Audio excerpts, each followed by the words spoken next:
मित्रों नमस्कार, मैं हूं राजेंद्र सिंह और आप देख रहे हैं व्यू पॉइंट विथ राजेंद्र। कला श्रृंखला का यह 27वां अंक प्रस्तुत है।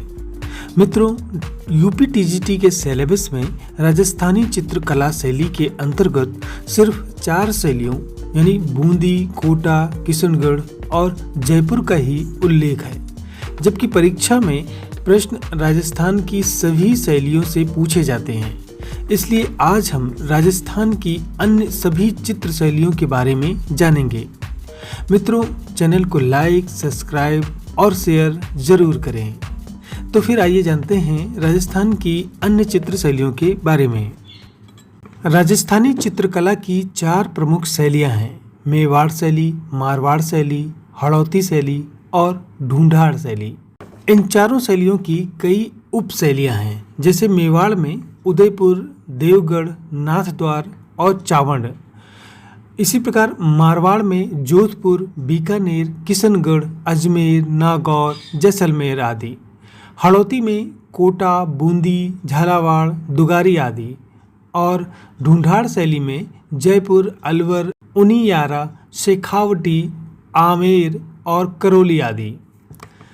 अभी तक हमने 4 उप शैलियाँ बूंदी, कोटा, किशनगढ़ और जयपुर को पढ़ा, जो कि यूपी टीजीटी के सिलेबस में दिया गया है। अब हम राजस्थान की अन्य प्रमुख उप शैलियों को पढ़ेंगे, जिन पर परीक्षा में प्रश्न आते हैं। मित्रों, पिछले वर्षों के साल पेपर को आप जरूर पढ़ते रहें। आइए जानते हैं सबसे पहले मेवाड़ शैली के बारे में। मेवाड़ शैली। मेवाड़ राजस्थानी चित्रकला का सबसे प्राचीन एवं प्रमुख केंद्र था। इस शैली को विकसित करने में महाराणा कुंभा का महत्वपूर्ण योगदान रहा है। राणा कुंभा का शासनकाल मेवाड़ के इतिहास में कला का स्वर्ण युग कहा गया है। कुंभा स्वयं कवि, कला संरक्षक एवं संगीतज्ञ थे। राणा कुंभा ने संगीत राज ग्रंथ की रचना की, जिसमें नाट्यशालाओं के चित्रों का उल्लेख है। राणा सांगा के पुत्र भोजराज का विवाह मीराबाई से हुआ, जो वैष्णव भक्त थी।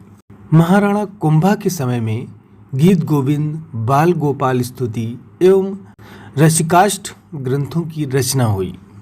श्रावक प्रतिक्रमण सूत्र चूर्णी मेवाड़ शैली का सबसे प्राचीन ग्रंथ है। यह ग्रंथ मेवाड़ महाराजा तेज सिंह के समय 1260 से 61 के मध्य कमल चंद्र नामक चित्रकार के द्वारा उदयपुर में ताड़पत्र पर चित्रित किया गया था। सुपासनाह चरितम, यह मेवाड़ चित्रकला शैली का दूसरा प्राचीन ग्रंथ है। यह ग्रंथ मेवाड़ महाराणा मोकल के समय देवकुल पाठक ने सिरोही में चित्रित किया था। यह जैन व गुजरात शैली का मिश्रण है। महाराणा प्रताप के समय में सचित्र ग्रंथ ढोला मारू की रचना हुई। महाराणा भीम सिंह के काल में भित्ति चित्रों का निर्माण अधिकता से हुआ। मर्दाना महल, बापना की हवेली, एक लिंग मंदिर आदि में भित्ति चित्रों का व्यापक पैमाने पर निर्माण किया गया। मेवाड़ के चित्रकारों ने प्रकृति को आलंकारिक रूप में चित्रित किया। पृथ्वी को ज्यादातर लाल, हरे एवं पीले रंग से अंकन किया गया। कुंजों, लताओं, वृक्षों और पुष्पों से उसे सजाया गया। स्त्रियों की आंखें मीनाकृति हैं। वस्त्रों में लहंगा, चोली, झूलते केस, लंबी नासिका, नथ युक्त बनाई गई हैं। पुरुष आकृतियों को अंडाकार, मुख पर बड़ी बड़ी मूछ और विशाल नेत्र हैं। सिर पर मेवाड़ी पगड़ी, जिस पर काली कलगी लगी हुई है। और वस्त्रों में लंबा जामा, पैजामा और जूतियां, जो राजसी वैभव को दर्शाती हैं। चित्रकार के द्वारा अंकित ग्राम्य जीवन, दरबार, जुलूस, विवाह, उत्सव, संगीत, नृत्य, युद्ध, आखेट यानी कि दीपावली, होली उत्सव आदि को तथा नायिका भेद, राग रागनी, चित्रावली, रामायण एवं कृष्ण लीलाएं आदि विषय प्रमुख रूप से चित्रित किए गए हैं। हाशिए प्रायः लाल रंग से बनाए जाते थे। अधिकांशतः चटकीले रंगों का प्रयोग किया गया है, जैसे कि लाल, पीले, लाजवर्दी, हरा, जोगिया, श्वेत और काले रंगों का प्रयोग किया गया है। साथ ही स्वर्ण रंगों का प्रयोग पुरुषों के मुकुट, स्त्रियों के आभूषणों व वस्त्रों के किनारों में प्रयोग किया गया है। देवगढ़ शैली। महाराणा जयसिंह के राज्यकाल में रावत द्वारिकादास चूड़ावत ने देवगढ़ ठिकाना 1680 ईस्वी में स्थापित किया। देवगढ़ में 1710 से 1720 ईस्वी के मध्य यहाँ के महलों अजरा की ओबरी, मोती महल में भी भित्ति चित्र बनाए गए। चित्रकार चौखा की चित्रण पद्धति के अनेक उदाहरण प्राप्त होते हैं। देवगढ़ के कपड़ द्वार महलों में भी कई चित्र प्राप्त हुए जिनमें शिकार, हाथियों की लड़ाई, राज दरबार का दृश्य, कृष्ण लीला आदि उल्लेखनीय हैं। चित्रकारों ने मोटी सधी हुई रेखाएं, मेवाड़ शैली के विपरीत हरे पीले रंगों का अत्यधिक प्रयोग किया। देवगढ़ के प्रमुख चित्रकारों में बगता, कंवला प्रथम, कंवला द्वितीय, चौखा, बैजनाथ, हरचंद नंगा आदि प्रमुख हैं।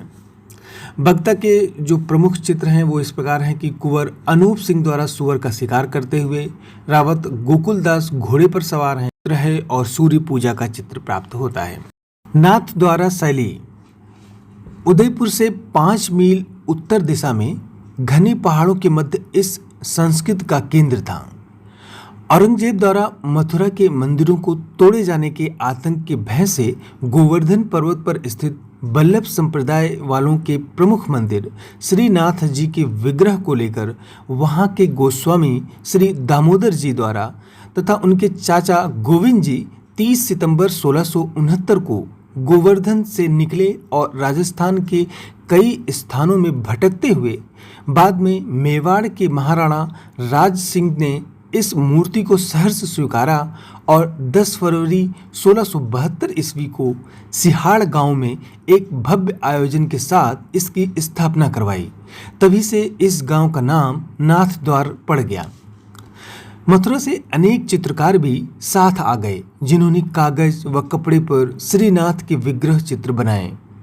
18वीं शताब्दी में निर्मित कृष्ण श्रीनाथ जी के रूप में इस शैली का उत्कृष्ट उदाहरण प्राप्त होने लगा।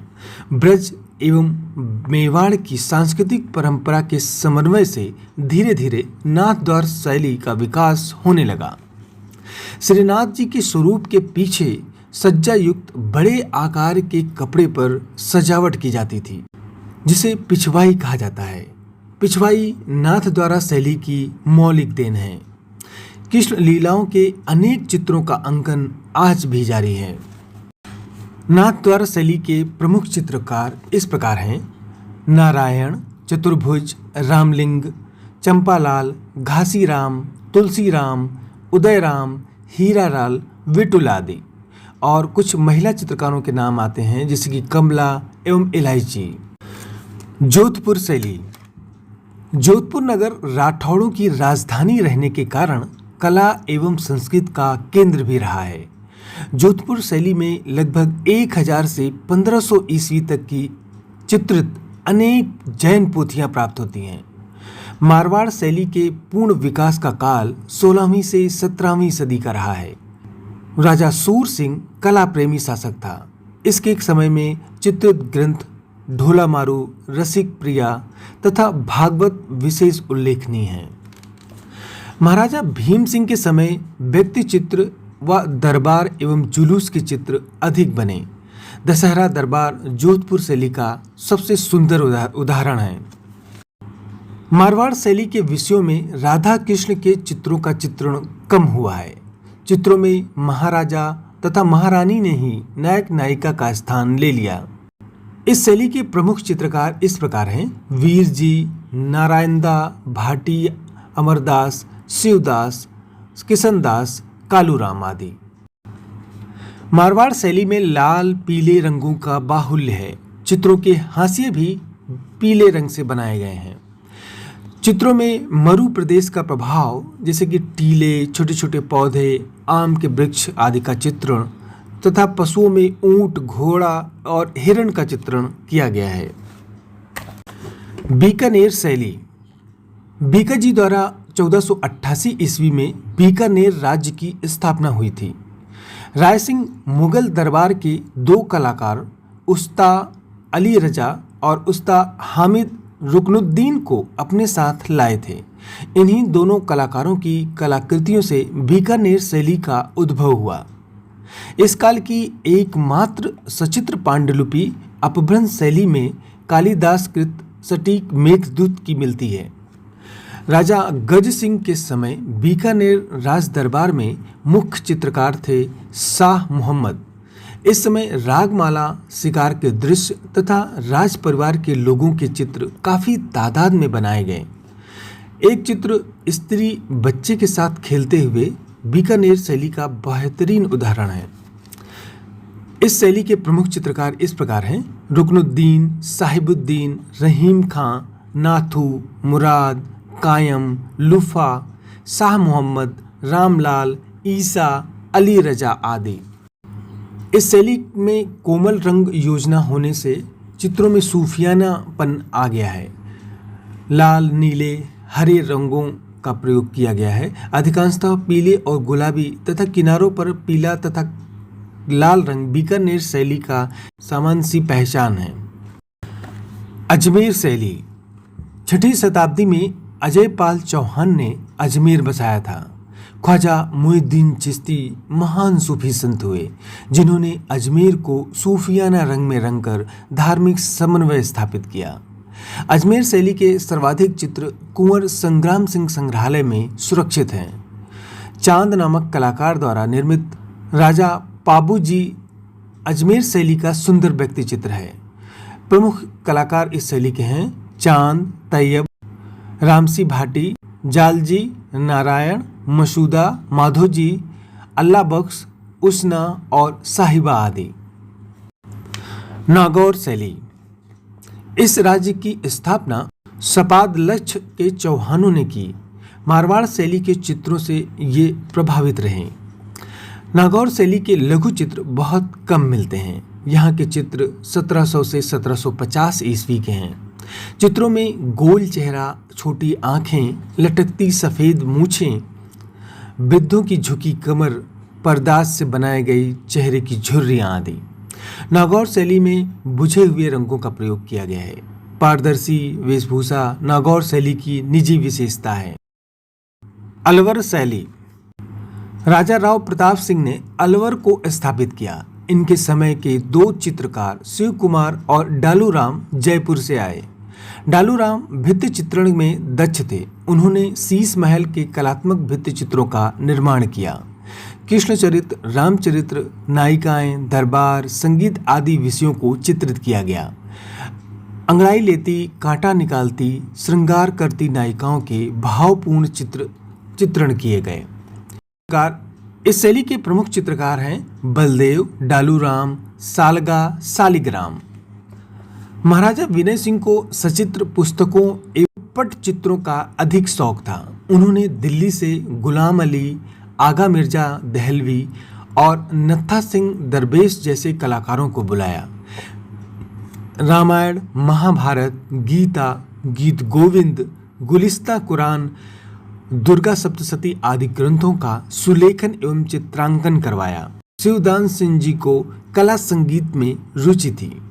उनके समय के चित्र नफीरी वादन अच्छा उदाहरण मिलता है। इनके समय के चित्रकार थे मंगलेश, नानक राम और बुद्धराम।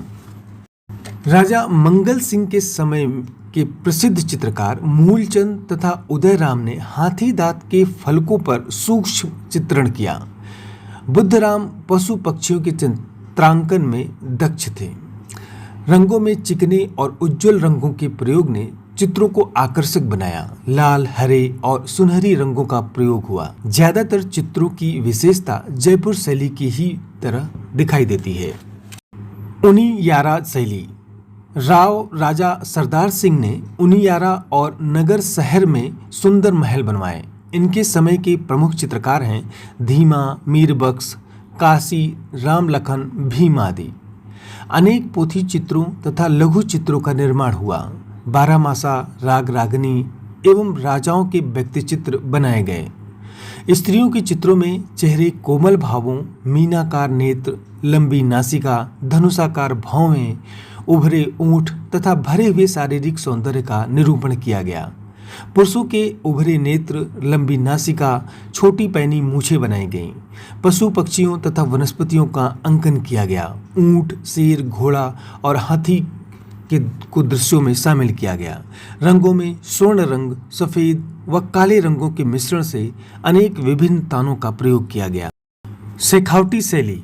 शेखावटी शैली में विषय वस्तु की दृष्टि से विविधता मिलती है। गोयनका हवेली में 1850 का एक चित्र बहुत ही मशहूर है, जिसमें कृष्ण की 8 गोपियां एक हाथी के रूप में चित्रित की गई हैं। इस प्रकार राजस्थानी शैली में रेखाओं की बारीकी इस शैली की प्रधानता रही है। राजस्थानी शैली में प्रायः वसली पर चित्र बनाए गए हैं। वसली यानी कागजों की कई तहें चिपकाकर बनाई जाती थीं। यह शैली शुद्ध भारतीय है। इस शैली में एक चश्म चेहरे की अधिकता दिखती है तथा परली आंखों का प्रयोग किया गया है। चटकीले रंगों की विभिन्न तानों का प्रयोग किया गया है। लाल, पीले, श्वेत, हरे, नीले, सुनहरी तथा रजत रंगों का प्रयोग टेम्परा शैली में अपारदर्शी रंगों का भी प्रयोग किया गया है। प्रकृति के विराट परिवेश का भी बहुरंगी एवं अलंकारिक चित्रण किया गया है। राजस्थानी शैली केवल दरबार की कला न थी, बल्कि कला की जड़ें जनजीवन की सामान्य भूमि में भी थीं। इस शैली के चित्रों में कला के साथ साहित्य व संगीत का भी समन्वय हुआ। राजस्थानी चित्रकला में राधा कृष्ण की मनोरम लीलाओं के आकर्षक चित्र अधिक प्राप्त होते हैं। इस शैली में दुर्ग, प्रासाद, हवेलियों, दरबारों, मंदिरों आदि को राजपूतानी वैभव के साथ बहुत ही बारीकी और सुंदरता से चित्रित किया गया है। तो फिर आज बस इतना ही। मिलते हैं अगले वीडियो में और जानेंगे मुगल शैली के बारे में। तो मित्रों, चैनल को लाइक, सब्सक्राइब करने के साथ अपने विचार कमेंट बॉक्स में ज़रूर लिखें। धन्यवाद।